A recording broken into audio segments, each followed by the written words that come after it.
Well, then we'll get going. Thank you for joining us. We were hoping for a few more.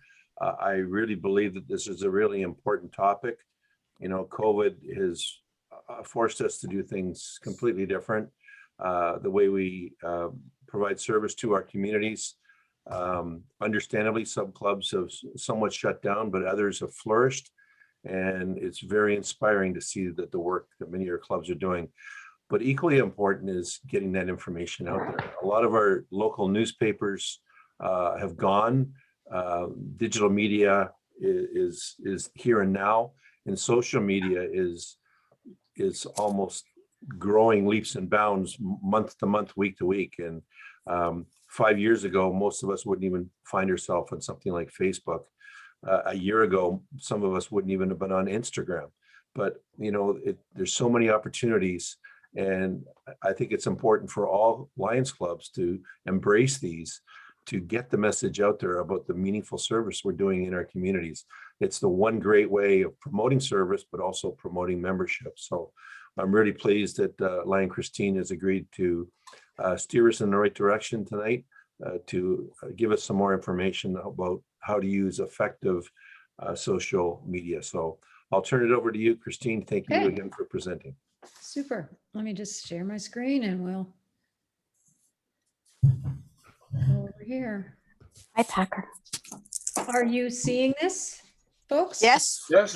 Okay. So just so you know, there are tremendous resources and I have leveraged many of them from lionsclubs.org under resources, social media.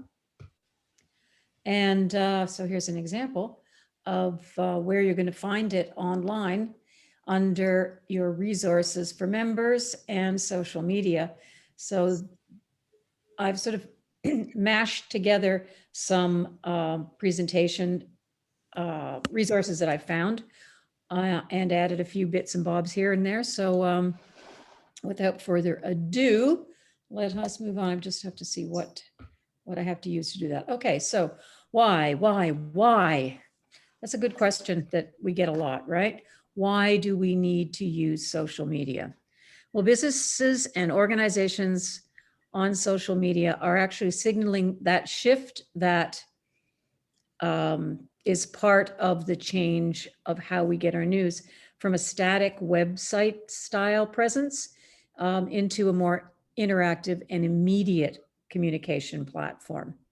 So social media users are actually now the content creators. They operate their own news feeds, and we have to sort of poke our nose in there and let them know that we're there as well. Let them know what we do and how we do it and why we do it.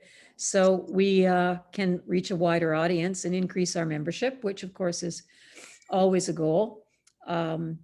We can connect, collaborate, and plan with not only our own members, but our partners in the community and other clubs out there. And I think that this is actually the route to having more club interactivity because it's easy to do now. And increase our attendance at service activities and events because that is important. We need to get the word out. And as I said, connecting with partners, businesses, schools, wherever we need to connect in the community, those people, those entities are already there. So this is just a means by which we can connect with them in various ways. Donations, we talked about that in the last seminar about e-commerce. It is obviously something that you can do through Facebook in more than one way. But, you know, we're not strictly about donations. We are here to serve. So who's going to do the work? That's a good question. You need a social media strategy and a plan. That is the most important thing. I'm going to keep coming back to this and circling around and circling around. You cannot put this job on the shoulders of a person to represent your club to the world through social media. So I know that we are overwhelmed with um, with committees, etc. This is a whole club enterprise.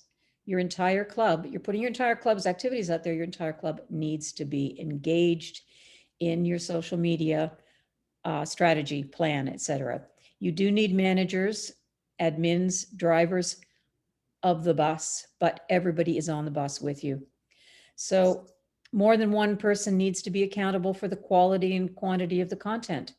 Again, we're doing things, we're doing the stuff that is the grist for our content mill together. So we need to stand together and decide how we're going to tell those stories. So that is probably, I think, from this evening, that is the biggest takeaway. I think that I want you to understand that this is not a job you dump on a person and say, go out there and tell our story.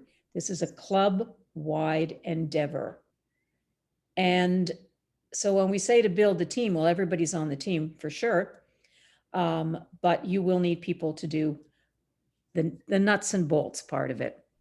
More than one person accountable for the quality of the content. That means the design, whatever we're doing to make it look good on Facebook. But everybody has a responsibility for the output that's telling the story of their club. So decide who your targets are.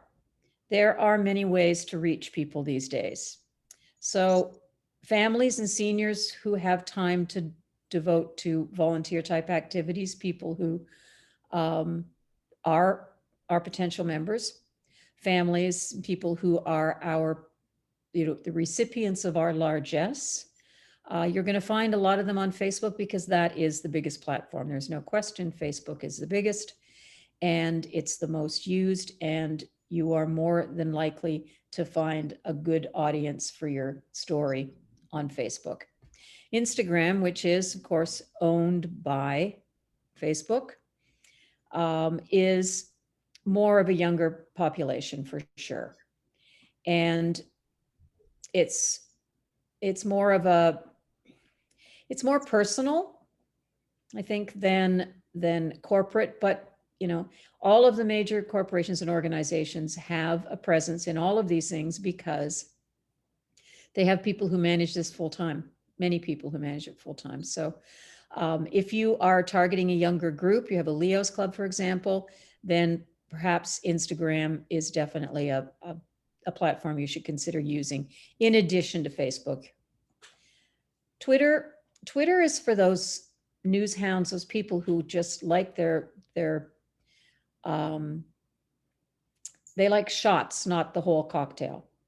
So they are getting little bits of news in very small bites, and they're engaging with it. It's sort of like an addiction, or an itch that has to be scratched. In order to really have a presence in Twitter, you need to be posting daily. Well, I don't think that's going to happen for most people or most organizations, but again, it's something that you can consider. If you are only posting once a week or once a month, and the average Twitter user is looking once every 15 minutes, then whatever you have to say is just going to be in a giant bucket or a torrent of information that people are having. So that's something to really take into account when you're deciding where to put your social media time. YouTube is an absolutely excellent place to park your video assets and link them to your social media feeds. So everybody's got a phone and everybody's taking video and it's all over the place.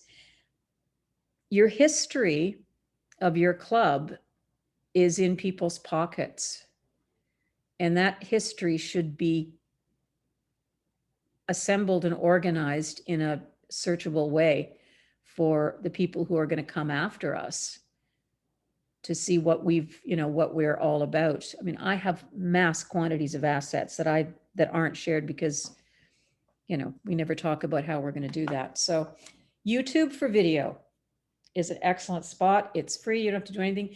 You're not going to be driving people to your YouTube channel and making tons of money for your club unless you do something remarkable. And that's entirely possible, entirely probable.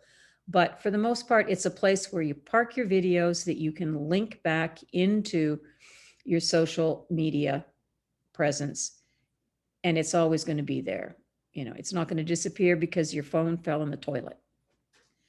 LinkedIn is for professionals. It's a very business oriented thing. Again, it's one of those things where, you know, if people didn't actually have to earn a living, they could just sit around on, you know, social sites all day and commune with people of like mind. Your club can have a LinkedIn profile, but, you know, again, it's something to do with how much time you want to put into it. And then we get to TikTok, which is, you know, very popular right now. Right now, it's all about TikTok. It's your little 15-second, 60-second videos that are, you know, have little stickers and things attached to them. If you have a Leo's club, you know, get them to do stuff on there. And if you have somebody with more time and loads of video, give it a shot. It's not going to hurt. At the bottom of this slide are mobile messaging apps. And that is important for one really good reason. They're easy to use if you know how to text, which practically everybody does.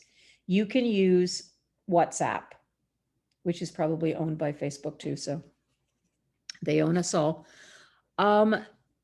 You can use that for what I call herding cats. If you were out, say you're out on an event and you've got people all over the place, you're running around doing things. Everybody's got their phone in their pocket. A mobile messaging like group app like WhatsApp is a way to communicate with people who are in, you know, disparate places quickly and easily. Or if you have a club event and something's changed, or your dinner meeting when we get back to that is canceled, or if it's snowing or whatever, that is a great way because not everybody looks at their email all the time. Not everybody's going to open up Facebook all the time, but pretty much if they get a text, they are going to see it every time. So think about that. It's not a specifically social platform, but it's a tool that's available that you can use to advantage in different situations if you sort of, you know, put your thinking hats on. So yes, great cat herding app. So what are best practices for Facebook? So the nice thing about Facebook pages is they have a consistent layout. So people coming into your page are going to know what to expect. They're going to know where to find stuff about you. They're going to know, you know, right off the hop what to expect. So that's great. Makes it easy. And I don't know about you guys, but, you know, sometimes they change it up, but for the most part, I'd like it to be where it was the day before. Live video is something you can actually do where you, you know, can show your club in action. But, you know, if you're serving soup somewhere, you're not going to be broadcasting a live video of you handing out soup. If you're doing something, you know, that's live worthy, it's something that can be done, you know, provided that whoever's, you know, behind the camera, so to speak, has buckets of data on their plan and can, and there's some place where you can have this streaming. So it's available. It may not be useful, but, you know, it may be something to play with in the future. Events feature is excellent. We all have events that we do on a specific day, whether it's our day of service or, you know, in my club's case, we do the Easter egg hunt at exactly the same time every year. We do the polar dip at exactly the same time. We can put all the resources and information into an event that can go out and be easily searchable for people. So it's really handy. It's almost like a website kind of extension.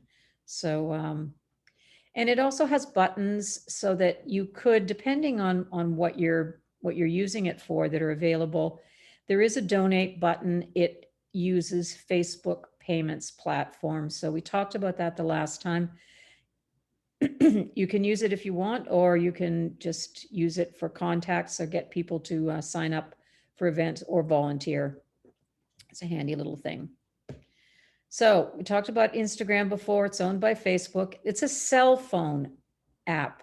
So it's not something that people sitting around in front of their computers are going to be using. So that's why everything looks different on Instagram. Instagram is your square photos and your vertical video. It's very popular with younger demographic because it has all these little things that you can do to make yourself look like a cat or whatever, or stickers on things. And it's pretty easy to use, fairly much the same as Facebook. So I would say as an adjunct to Facebook, it's probably your number 2 choice. Hashtags they're short key phrases that start with a number sign. So they're really search terms that return all the content that's used that hashtag on the site. So it's extremely useful for connecting and linking with your online partners. Anything that your club does, anything that you post, ideally you would post your hashtag so that it's instantly searchable. I mean, I've actually heard my club members saying, I don't know where our Facebook page is. If you know our name and you know the hashtag, you can get everything that's ever been on Facebook using that hashtag returned just by typing it in the search bar. So, and also when you have a partner, a sponsor, something, you're hashtagging their page name, it's extremely helpful in building these connections that really strengthen your page and get people linking back to you. Twitter accounts are a bit different because they're not owned by Facebook. They start with the @ symbol, and they also use hashtags. They were really the start of the hashtag revolution. So the audience is very, very engaged with their feed. You need very good photos and very good videos for this. And there are platforms that you can, like Hootsuite, I don't know if it's still around, I should have checked that you can manage all of your social media in one place, which is convenient because you don't want to have to do it in a million different places. We talked about this before, so Twitter is, you got to be there a lot. So social media, their users are often strongly engaged in the experience. Barb, I know that you are a keen Facebook user. They are advocates of things and causes that mean a great deal to them. They're also vocal critics of things that annoy them. So you're getting the stuff out there, you can, reasonably expect that somebody may not be thrilled with what you're posting. So something to be aware of and expect. But the really, really keen users are on there a lot, and the stuff is going, like, they're going everywhere because things are they're being bombarded. If you haven't watched The Social Dilemma, which will put you off using social media ever again, but it gives a really good explanation of actually how Facebook works to draw your attention to things. Once you've indicated that you like something, you click on something on Facebook, Facebook is back there furiously pedaling away, figuring out how to send you more stuff that looks like that. So, if you were only interested in, cats with a white tip on their tail, you're going to get only cats with white tips on their tail, and all the other cats in the world are going to be just trying to get their hand up. So you put your content out into the world, And Facebook users will like it, comment on it, and hopefully share it. Ultimately, we want them to share. As much as we like comments that are, nice, we want them to share our content, because the more people they share with, it's organic. So I have 10 friends and Barb has 200 friends. And I share with my 10 friends and Barb shares with her 200, but that 200 people have, 10 each, 100, 150. It grows exponentially. Obviously, if you are running a bake sale in the basement of a church, you don't need people in Botswana, commenting on your or sharing your stuff. But at the very least, you kind of hope that your whole community finds out about it at some point. So they like and share, you like and share. You find content that matches your club interests, comment and share, and it builds and builds and builds. So it's like, I don't know, it's like a cake. You're adding wonderful ingredients. So the Lions Smile community is out there at lionsclubs.org. And also there's a Facebook group. So I would say that at the very least, if you're, reticent or new to Facebook, for example, check it out as a resource, but also as examples of good content to see what, the kind of content that's suitable for a Lions Club to be posting. And you can also get help. There are people there, and ask questions. I bet you they have the answers. So what's really happening is that, and Jamie touched on this, we are now pivoting from letting traditional media like newspapers, TV, and radio decide how to tell our stories. So we're pivoting from, here's my story, please share it with the world on my behalf in any way, shape, or form you decide to edit it, into, we're the producers, we're the directors, and the content managers of our own news channel. And every one of us has a responsibility and a role in sharing that information with the world. So what's the heart and soul of a successful social media presence? It's effective storytelling. And when I say effective, what I really mean is the emotional power of the service that we provide. Find a way to grab people's emotions. Tell them how we make meaningful changes in people's lives, and be hopeful, helpful, and cheerful, because that's what's going to get people to keep coming back and look at what we have to say, because it's really. Christine, can I just add something Mhm. to story time?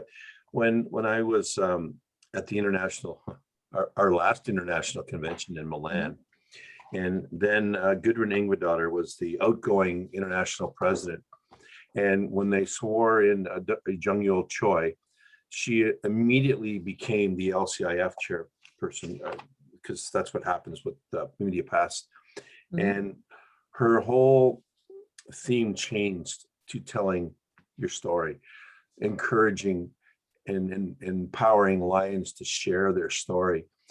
And the what she used was, when you look at the different cultures in all over the world, years ago, the only way that they could maintain their history and their culture was through the sharing of stories.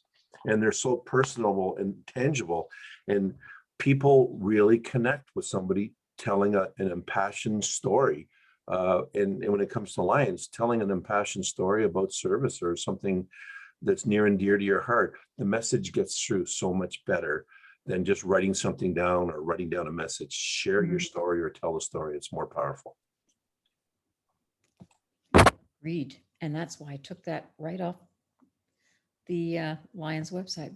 So yes, absolutely. It is compelling, a good story. I mean, you pick up a book, and if it doesn't grab you, if it's not a good story, you're going to put it down. You're going to turn on the TV, you're going to start watching a show. If it doesn't grab you, you're going to put it down. It's emotions. We are a people whose culture has tamped down the passionate response. I mean, the angry response is there, but that is pretty passionate, but pretty much we're a reserved people. And, we don't want to stick our neck out in case somebody cuts our head off, but it's worth it. It's really worth it. And you will find that people really recognize that you have something to offer them in the community, or that they want to join you because you smile a lot. So how do you tell a great story? Well, your club's media plan should include input from all your members, everybody. As Facebook profile users, they know what kind of content engages them. If you are a Facebook user, you're an expert. You got a room full of experts. Use them and make it personal, relevant, interesting, and meaningful. I mean, those are just words, but I'm sure you all know what I mean. It's got to grab people. So it doesn't happen in a vacuum. Keep going back to this. Put social media on your club's meeting agenda every time, and use the wisdom of your members to plot a course for the next period of time. Don't stick somebody in the job and leave them hanging out there to dry. It's not a millstone job to drop on one or two people. It's a club resource. Please find a way to engage everybody. You have to spend a lot of time on this, and you don't have to actually create the posts, but get used to it. It'll actually work out. I promise you. So there is something else that you've got out there, and that is a data mine. Whether it's pictures or whatever, you've got legacy information. If you're challenged for content, and during COVID, I mean, let's face it, we're all challenged for content. One of the things we could be doing is looking for stories about and videos about how lions in other parts of the world are coping with COVID and dealing with stuff right now. We can just share that kind of stuff. But we also have legacy data. We've got information on initiatives that we spend a lot of time and money on. The camps are certainly something. We have a legacy of data and information about how we've helped camps. Don't always look to the immediate past for your content. Look back and see how you've impacted the community over time. Because Facebook has been around for a while, but it hasn't been around that long. So stories meant to be told. Let's tell them. Now, if you're going to use only one social media platform, I think that it's fair to say that Facebook is it. So profile versus page versus group. So profiles are personal. They're a person's soapbox for their likes, dislikes, biases, causes, concerns, pictures of their cats, dogs, friends, grandchildren, whatever. It's personal. You can share it if you want to, or you could, as a personal profile user, just use it as a diary of your life.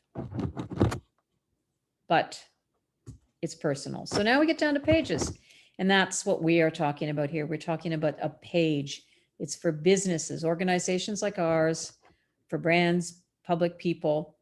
It is an outlet for the news and updates of the organization. But it's created by an individual on Facebook. And it's managed by multiple administrators and managers. And the good news is that Facebook pages may be created by an individual. They can be transferred to another person. So if you're concerned, as what I would be concerned is that it's under the control of an individual who could take the ball and leave and go play on another team, it can be transferred. So that's a great thing. And the next thing is a group. I'm sure most of you are familiar with groups, but groups are kind of like public or private rooms where only authorized users can communicate and share content that's not available to the general public. I would say that, I mean, I would love to get my club to do this, because you use a group to replace a lot of the unnecessary emails and the sort of little, I don't know, like picking at you. So I forgot this, I forgot that your secretaries or your club administrators are dealing with. It's all in one place. If you don't have a website for places to go, this is a good place to keep it. It is private. Strongly recommend having a look at something like that for that purpose. And it does require a Facebook profile account to join. So an individual has to be on Facebook to be in your group. They don't have to do anything with that. I know there's a resistance to people who don't want to be on Facebook. It's like a badge. I'm not on Facebook. Well, it's just another login. Lion Christine, Yep. sorry, Lion Christine, this is perhaps one of the most important features of Facebook that a lot of people, even Facebook users, may not be fully aware of, but Lions clubs need to be aware. First of all, I like your idea. I think it's important for clubs to consider both having a page and a group for those two reasons you stipulated. But the most important aspect of this, unbeknownst to a lot of clubs, they've started this and they started a Facebook group, and they share all this information about their service projects, but they don't realize it's not getting to anybody. It's only going amongst their group. So, you know, you have a page and you share it to a page, you're sharing it to the world, so to speak, and anybody else that grabs it and share it. But if you're only sharing it with your group, you're kind of preaching to the choir. So I know this, a lot of multiple districts and a lot of districts in Canada, they don't, as a matter of fact, you look at Ontario, 5 of our multiple districts have web Facebook pages. District A12 has a Facebook page, but the other 5 either have they have a group, or is there another page? Is it another platform? It's kind of like a group. I forget what the other term is, but it's not visible. It's only visible to the Lions that subscribe to it. So if we want to get our message out, it's important that we make it a page. Yes, but group has a place in the cycle. And if you go back to the whole idea of, you know, where are you getting some pictures and stuff from? I mean, it's a place to aggregate that information, or people to have ideas about putting something on the website, you know, however you choose to do it. I think it's important to have both, so that when it gets out, it's like an incubator. Think of it as an incubator of your club's activities and how you're going to incubate some great stories to get out there. And plus, it also gives you an opportunity to, you know, get the email monkey off the back by saying, you know, just go in there and whatever you want to know is in there. So who is doing the work? You need more. This is how it works. You have an admin, an editor, or moderator level of access to the page. So an admin would be the person who created the page, for one thing, and they have all control over everything. They can give people responsibilities. They can add them. They can edit the page. They can do whatever they like. They can create them. They can do anything. An editor can do all of the above, except they can't add more people to the page roles. So this isn't adding them to the group. It's to do the nuts and bolts stuff on the site, on the page rather. And then you have moderators, who are people who could send messages as the page and respond to and delete comments. So here's an example. So you've got your admins, and you need 2 admins for sure, because if one of them isn't available to do something, or if they leave or something terrible happens to them, you need to have that person, another person, to take over. So you decide that you are going to have some editors, because there's some people in your group that are really super videographers, photographers. They do good photos and stuff, and you're going to give them responsibility to add something to the page based on our set guidelines. But maybe, Christine, yeah, sorry, is there a limit as to how many admins you can have? no. Okay. So- Just for your information, I don't know if there's a book or paper touching your microphone, but there's a lot of static coming through every Sorry, once in you a know while. what that is? That's my papers. Oh, sorry. Okay. Sorry, thank you for pointing that out. Yeah, so admins, you don't want too many admins, just simply because the only thing the admin does that's different from an editor is that they can assign roles to the page. But for example, say you have a membership chair, and you're going to say the membership chair should be responding to comments or questions about membership. So you'd make them a moderator for something that pertains to that. I don't know. It depends on how you want to do it. But if you had a really successful website and you had a ton of comments or questions or whatever, you'd probably need a whole bunch of people.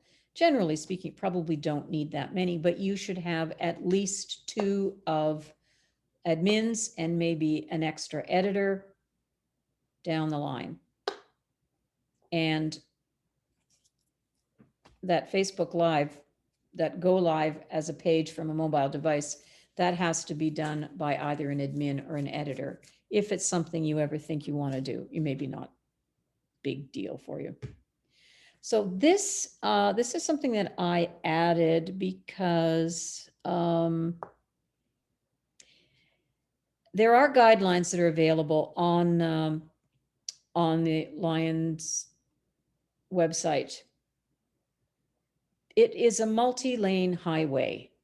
So people and organizations can react to each other. You can comment, you can post, you can share your content, but you need a steady hand on the wheel. You need guidelines and strategy, a messaging guideline, because every time somebody responds to a comment or says something or does something on your site, they're your club. They're the club. Christine, on behalf of the club, you are the club. There's no way to it says there who's responded, but you have to have a clear, concise message that you are trying to say, a voice that you are speaking with, so that it's always professional, because this is a Lions club. It's not a, club that you garage band that you made up and it doesn't really matter. This matters because we are part of a much larger whole. So guidelines for your club should be very clear to everybody. Who's doing what and how they're doing it, the language that they're using, and so forth. So, it sounds scary than it is, but it's important that we understand that we are representing an organization that's part of a much greater organization. And we need to have guidelines and we need to follow them.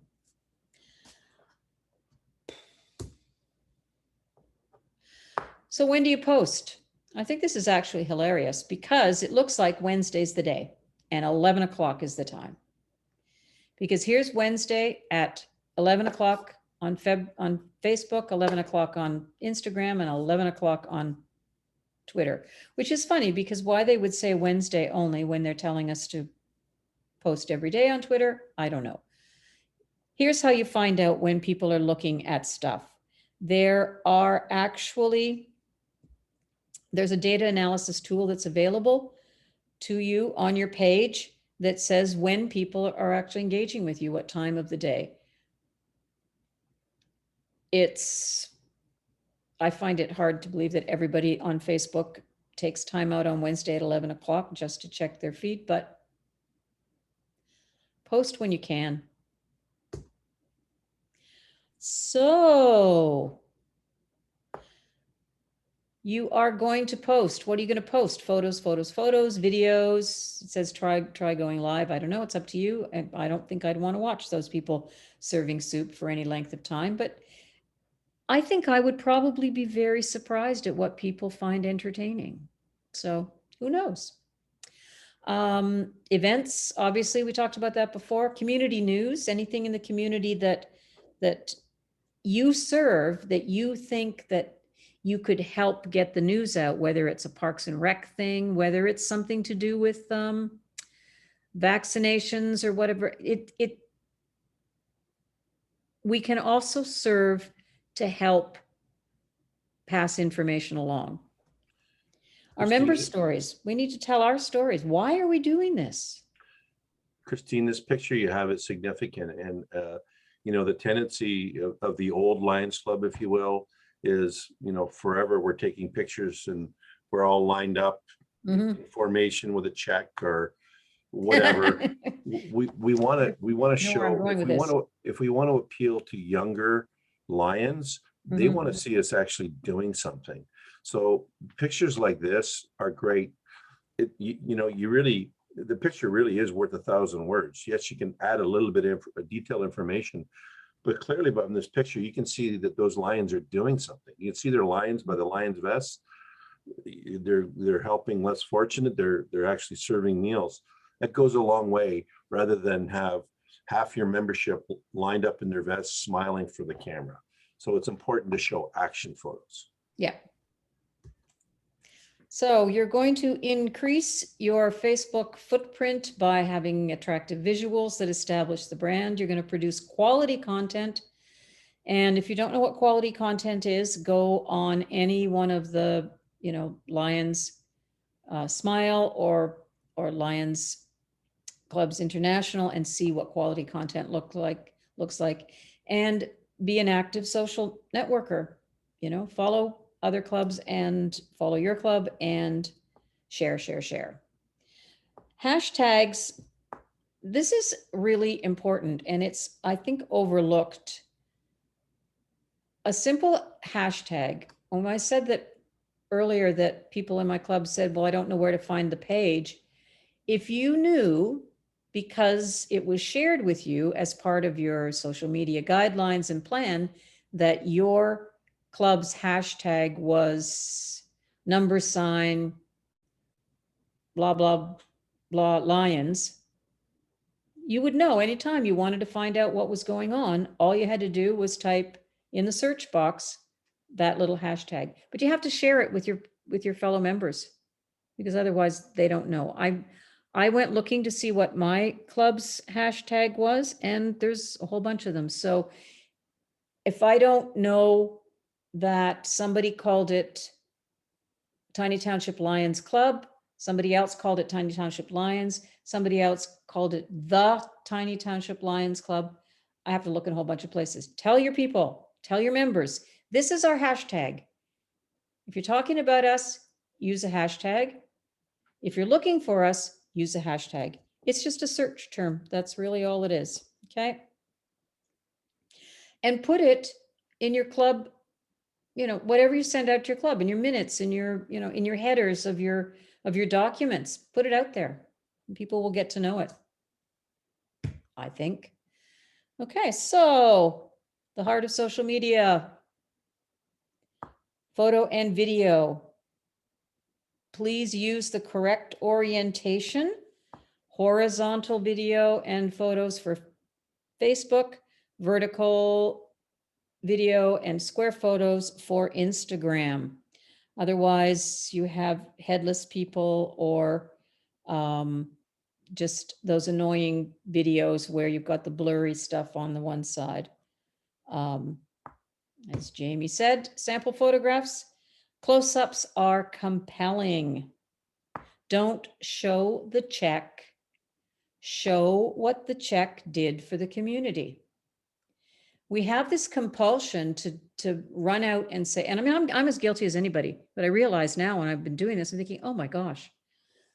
So we take a picture of a check presentation and the check is really big and there's just little people in there. And then it goes away and we never circle back. When, if we just waited a bit, we could actually show what that check did for the community. May not always be the case, but there are ways to get around that. Using a stock photo from Canva, if you're talking about something, you know, about a tree and whatever, just think outside the checkbook. That's not a compelling story. It ultimately may solve a problem.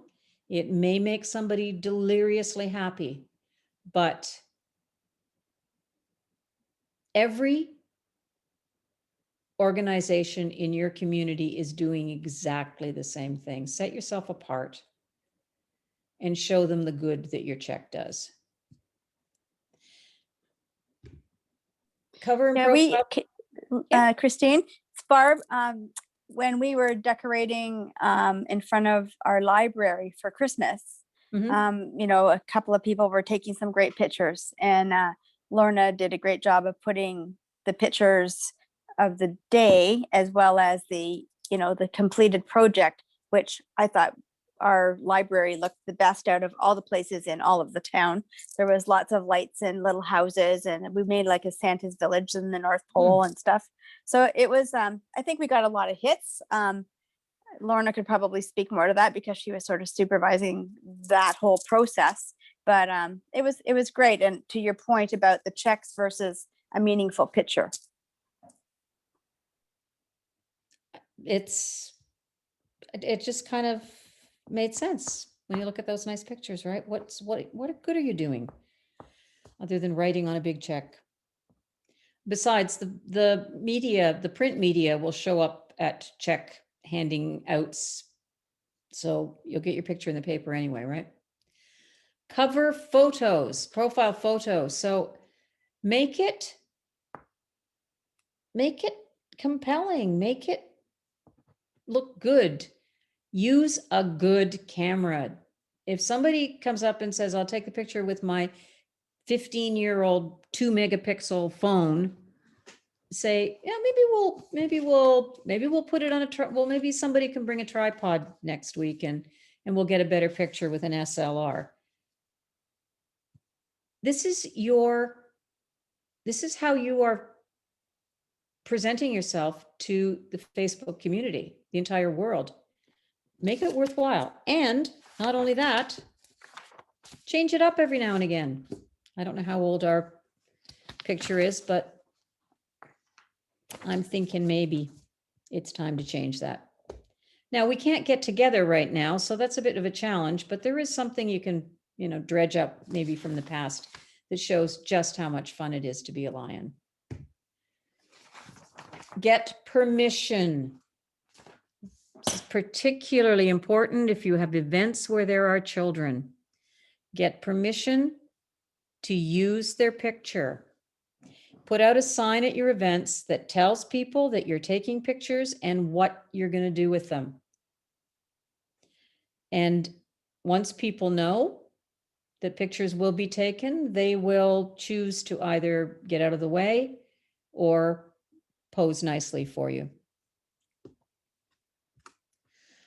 Tagging. Tagging is where you put somebody's name down who's on Facebook so that their name is searchable in your post. Again, get permission, and this includes your members. I mean, if your members include people who don't have a public profile or just like me, just don't want to be tagged, thank you very much. Don't need people clicking on them. If you want to know what a troll could find out about you just by clicking a tagged photo, try it.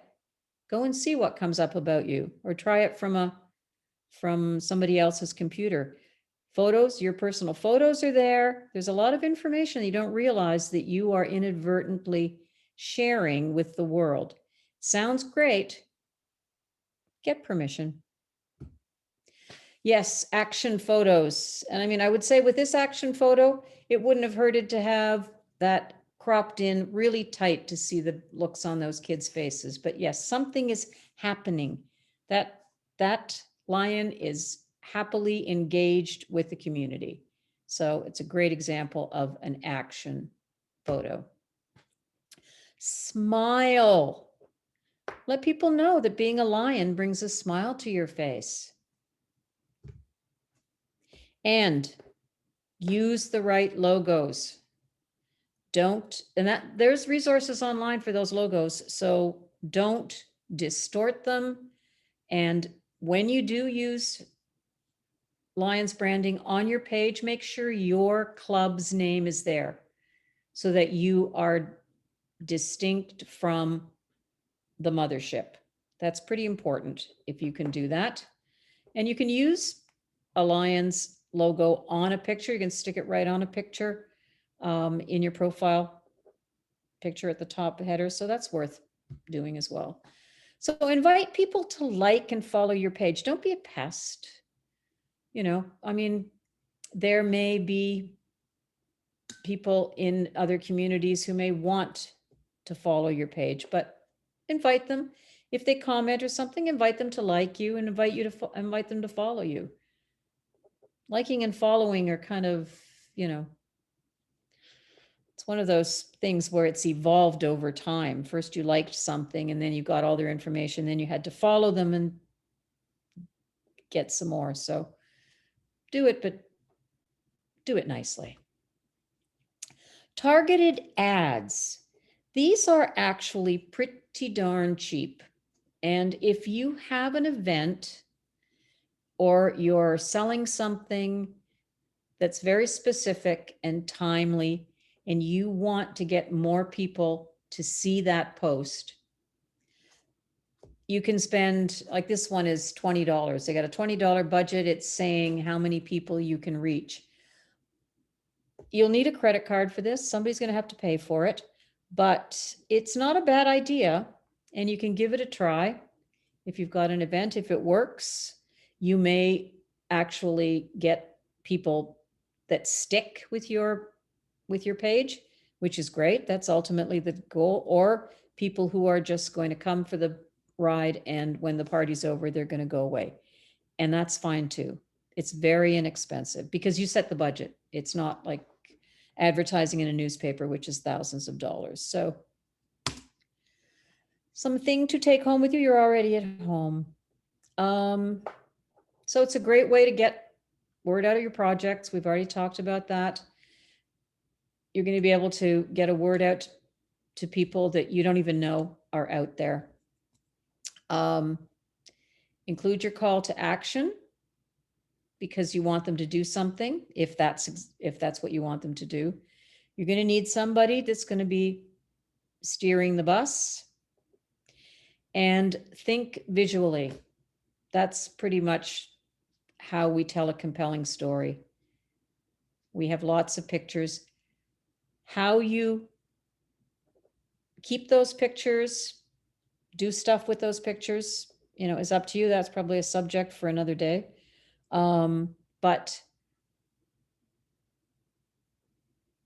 don't just post because you feel you have to.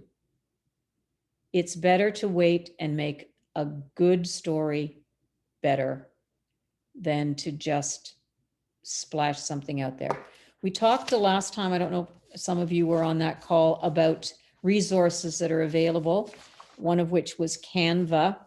And that's a very helpful thing. Now, Canva, you can get a full membership in Canva as a not-for-profit if you have the right paperwork that can support your application.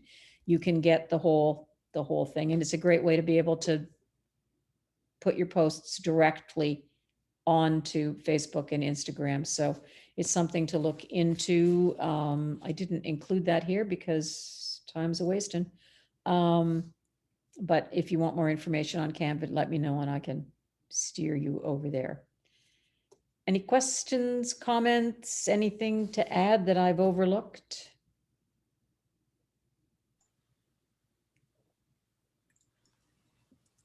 Christine, if I can just add, I posted it in the chat earlier. I'll post it again. Okay. There's a few, the Lions of Canada website. There's a couple videos. Actually, one of them is there from our host tonight, Ruth Roberts, did a presentation on CASL, which is Canadian Anti-Spam Laws. But there is one, and I believe it was done by District A711. It's called Navigating Facebook. You know, it might be of interest for somebody to look into that. It's under the resources tab, and then you go to videos and newsletters, and there's 3 of them there. So you might want to take a look at that or share that with clubs to pass that information on. Good, because there's lots of stuff out there that can help us and make ourselves look good. There was one thing I think I neglected to mention. When we're telling stories, we have to be very careful about how we disclose information about people. I mean, a lot of our clubs help individuals, and sometimes the help that we provide those individuals may actually be a benefit to other individuals in the community that don't know that we do it. For example, eyeglasses. What if we give, you know, people who can't afford to buy their glasses, we help them to do that.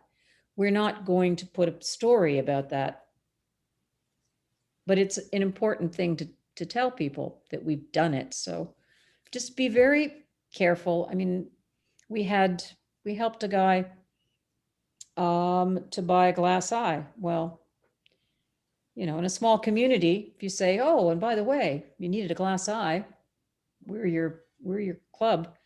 Well, it wouldn't be hard to find out that the one guy in town has a new glass eye. So, and I'm not kidding, this actually did happen. So be extra special careful about how you disclose information, that you don't identify people, but you still can you can get a quote from the people without attributing a quote. So that's something to think about. You're not going to show the picture, use a stock photo and let people know. Now, you don't want to be inundated with people who want free glass eyes, but sometimes it's helpful to let people know that we do have funds for that sort of thing. So, Christine, I'd like to say that I'm extremely pleased with the amount of information that you shared with us. I noticed that, you know, in addition to the who, what, why, you were really helpful in giving us some good examples. And I really appreciate that, because I'm that type of person. I need a lot of visuals. So I really, really appreciated what you've done this evening. It's been great. Thank you so much. you're very welcome. Thank you to Lions Clubs International for the resources that are available to all of us. Yes, Bob? I have a question with regard to Instagram. Mm-hmm. Quite some time ago, an Instagram account was opened for Stayner Lions Club, but the person who opened it is no longer involved. We have no way of getting the password. Mm-hmm. If we try to open a new Instagram account, I understand the problem is we've already got one, so they won't open a second one. How do we overcome that? Well, you have to get the other person, if they're still alive, to hand it over to you. Was basically how that works. And it's Facebook owns Instagram. So if you can, I'm pretty sure if you can do that, I'll look it up for you, because I mean, it's worth knowing. And that is the big challenge with legacy pages for people, for clubs, that you have to be able to own your own story. So I will look into that. And Christine, that's probably another good example of why there should be more than one administrator. Correct. Now, it's still linked to a person's account. I mean, this always baffled me, is how like Nestle could have a Facebook page. Is it just like, you know, somebody in the mailroom set it up and it's just been going for decades? It has to be clear. You could actually make a fake person. Of course, that's one way of doing it, through Gmail. I guess we could we, if we had someone who wasn't already on Instagram. Yes, but you know what? I mean, then where does all your content go? You have a history on Instagram and you want to retain that history. So you want to be able to transfer the ownership of that particular Instagram account to the rightful users, which is your club. So I'm going to look into that for you, Bob, That would be great. because that's something that needs to be passed on to clubs. Because if you had somebody who was managing all of the accounts, in order for them to be able to do that, they have to have access to all of those accounts. Now, a person can give you access to the account and you can still manage it, but you want control over your content because otherwise it's gone. So the first thing you're gonna have to do, Bob, is when you do get access is update your logo, because it's from about 10 years ago. Got the red tongue on the lion, so. Oh, Well, yeah. if we could get into it, we could do something with it. But, All right. That's going to be the first thing I'll check out tomorrow, Bob, and I'll send you a note on that. and I have another question that maybe you could answer, and that is that you suggested using a group for inter-club communication. Yeah. Can something be shared from that group to our page if it's not visible to outside parties? Would it not be also not visible on our page if we did that? Let me see if I got that right. So the group, it's like what happens in Vegas stays in Vegas. Yeah. That's group stuff. You post to the page. So they're separate things. They're all separate things. Right. If you have an asset that's on that page, you can take it and put it on to a Facebook page. But So as an example, Bob, you and a couple other Steiner Lions did a service project on the weekend, maybe a car wash. You took a few pictures and you shared it with the group in your Steiner Lions Club. A couple people had some comments and maybe they fashioned something and, you know, made a better post. And once you refine that post, are you asking, can you take that and share that to your page so the public can see it? Is that what you're asking? Correct. yeah, okay. I'll find out. I'm not really sure I think about that. I think you can, but you have to, in the top, there's a little box and it says private, or you can say public. So I think if you allow it to go public, The actual you post. can post it to the And share on a specific thing. But it's very important that, you know, if you're doing that, that it's not really the place to do that, because it opens up the possibility that pretty much anybody can suddenly just take content from there and fire it into your Facebook page. These are two different things. One is a means by which you communicate directly with your members only. The other one is communicating with the world. So decide where that content is going to provide the most good to your club. Okay, thank you. Because if they're on Facebook, they have access to your Facebook page anyway. Our members. Yeah. Christina, is this a good time for me to maybe remind people of some upcoming webinars? Yep.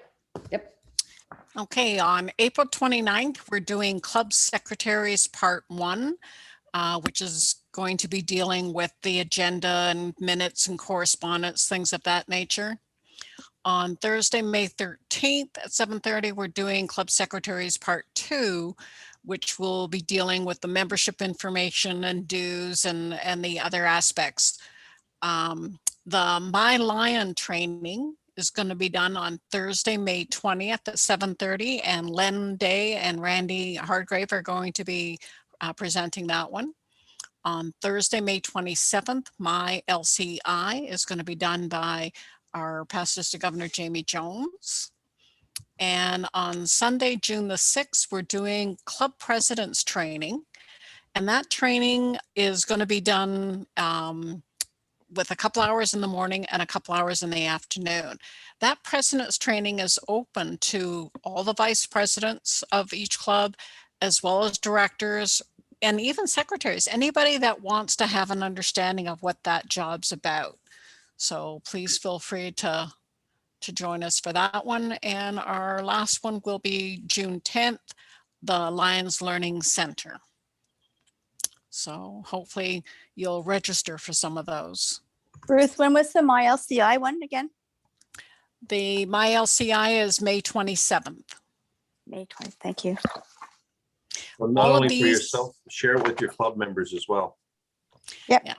All of these dates and registration links are on the A12 Lions website under the events section. I Under just put events, the Dropbox link for the presentation that I just gave in the chat. I don't know what you do with those guys, those things afterwards, but it's in there anyway. If anybody wants to download that. we're recording all of our LLW sessions as well, and they're going to be on the A12 YouTube page. Yes. Oh, okay. Well, thank you again, Christine. Great Pleasure. presentation. Thanks very much for sharing the information. And thank you, PDG Ruth, for hosting again this evening. Yeah, thank you. Thanks, everybody, for coming out. Nice to see everybody. Thank you. You were a great Yes. choir. Bob, I'll get you that information. Appreciate that. Thank you very much. Good Night, night. Good night. Right all. Thank you.